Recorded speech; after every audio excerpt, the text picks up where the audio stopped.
Здравейте, приятели! Днес ще ви разкрия най-голямата тайна за успешна връзка. Останете до края, за да видите каква е тя.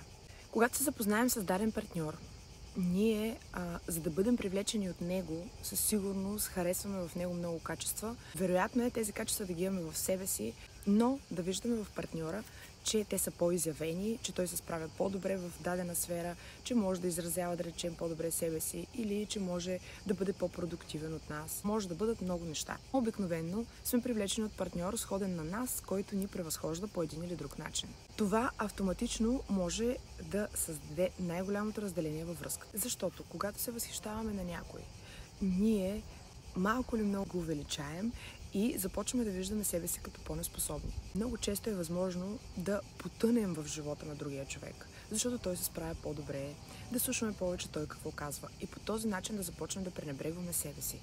Но ако ние започнем да пренебрегваме себе си и своите качества, то е много възможно партньора срещу нас също да спре да ни цени. Затова, че най-голямата тайна за успешната връзка е да започнем да бъдем себе си, да отстояваме своите качества, да започнем да живеем собствен живот, да имаме цел, която ние да следваме, да имаме работа, която да ни мотивира. И също така да не спираме да се развиваме под всякаква форма.